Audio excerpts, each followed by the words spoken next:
సమాధిని గెలిచి సమాధి గుండెలు చీల్చుకొని ప్రపంచమంతటిని ముచ్చమటలు పట్టించే ఒక అద్భుతమైన కార్యము ఆవిష్కరించబడిన దినం ఈరోజు. ఈ దినానికి ముందు కానీ ఈ దినానికి తర్వాత కానీ అటువంటి కార్యం ఇంతవరకు అటువంటి కార్యం జరగలేదు. క్రీస్తు శకం 34వ సంవత్సరములో ఈ పునరుత్థానం అనేది యేసు ప్రభువారి ద్వారా మాత్రమే జరిగింది. దానికి ముందు కానీ క్రీస్తు శకం 34వ సంవత్సరం నుండి ఈనాటి వరకు కానీ ఇటువంటిది జరగదు కూడా. అట్టి పునరుత్థానమును బట్టి ప్రభువును మనం స్తుతించి ఆరాధన చేయవలసిన వారమై ఉన్నాం. ఉదయకాలమున మరి స్త్రీలందరూ కూడా కలిసి వచ్చి దేవుణ్ణి ఆరాధించగలిగినారు. కారణం ఏమిటి అంటే యేసు క్రీస్తు ప్రభువారు పునరుత్థానుడైన తర్వాత మొట్టమొదటిసారి ఆయన స్త్రీలను దర్శించడం, మొట్టమొదటిసారి స్త్రీలు ఆయన ఉన్న చోటి యొద్దకు వెళ్ళడాన్ని బట్టి ప్రతి ఈస్టర్ ఆరాధనలో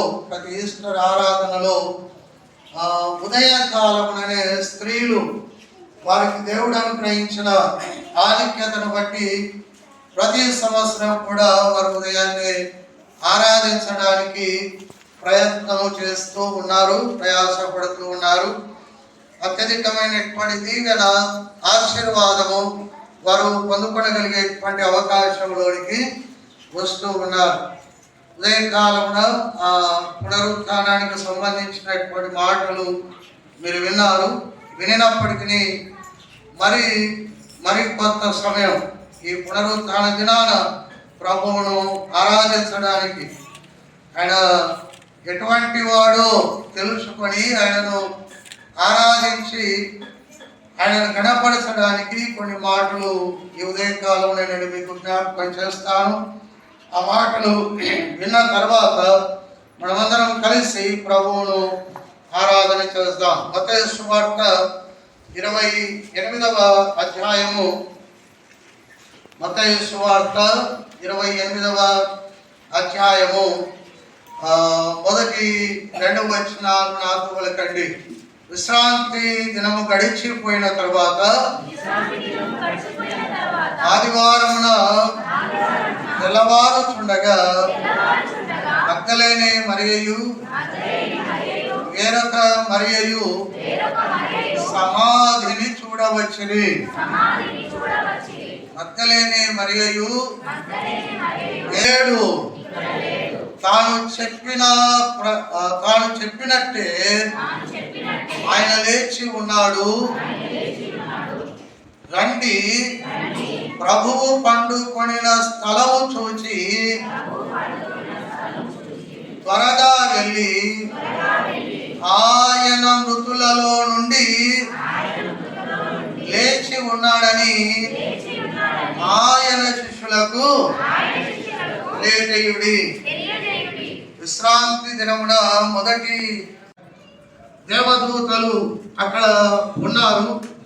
మరి వారు అక్కడ ఆ విషయాన్ని చూసిన వెంటనే 3వ వచనంలో ఆ దూత స్వరూపము మెరుగువలే ఉండెను, అతని వస్త్రం హిమవంత తెల్లగా ఉండెను, అతనికి భయపడుట వలన కావలి వారు వణికి చచ్చిన వారి వలె ఉండేది. దూత అది ప్రభువు పండుకొనిన స్థలము చూచి, ఎవరు పండుకొనిన స్థలం? అందును బట్టి నీకు స్తోత్రం అని ఆ దేవుని స్తుతిద్దాం. మనం ఉన్న చోట అందరము నోరు తెరిచి అందరం కలిసి ఆయనను గణపరుద్దాం, ఆయనను గొప్ప చేద్దాం. మౌనంగా ఉండొద్దు. ఈరోజు నీకు ఆహ్వానం, ఆయన ఆరాధన చేయటానికి ఆహ్వానం. ఆయనను స్తుతిద్దామా? ఆయన వంచకుడు కాదు, వాక్యం నెరవేర్చేవాడిని స్తుతిద్దామా?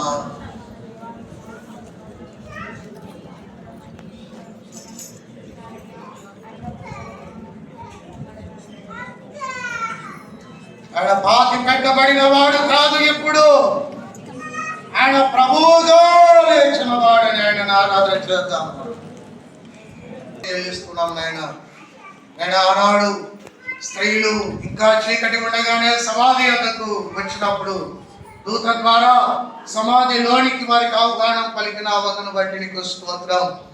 ప్రభువా, నేను ఆహ్వానంలో నీవెవరో వారు అర్థం చేసుకోవాలి అని ప్రభువా, నేను ఆ దూతను చూసి అనేకులు చచ్చిన వారి వలె పడి ఉన్నప్పటికీ ప్రభువా, వీరి యొక్క భయమునంతా తీసేసి వారు ప్రభువా సమాధిలోనికి వచ్చి చూడగలిగేటువంటి అవకాశం కల్పించి నీ గొప్పతనాన్ని ప్రభువా వారికి వివరించడానికి ప్రయత్నం చేసిన తండ్రి నీకే స్తోత్రం.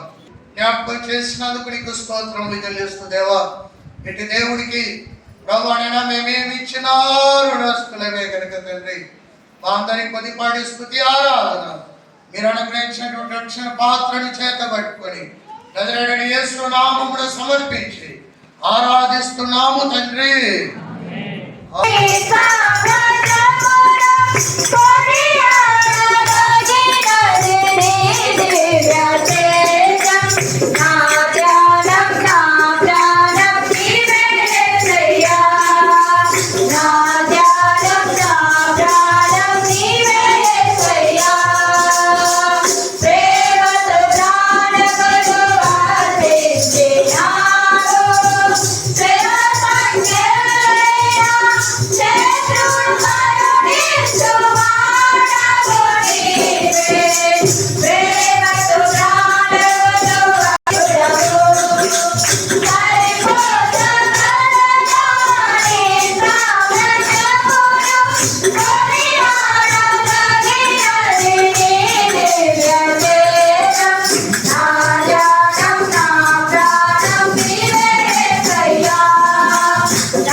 ఏడు మాటలు చెప్పిన పిల్లలకి గిఫ్ట్స్.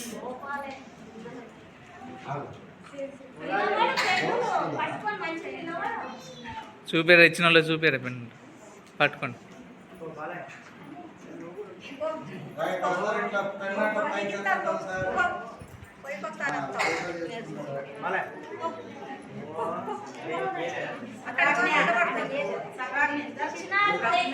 కావ్య కావ్య కావ్య అన్న నిలబడు.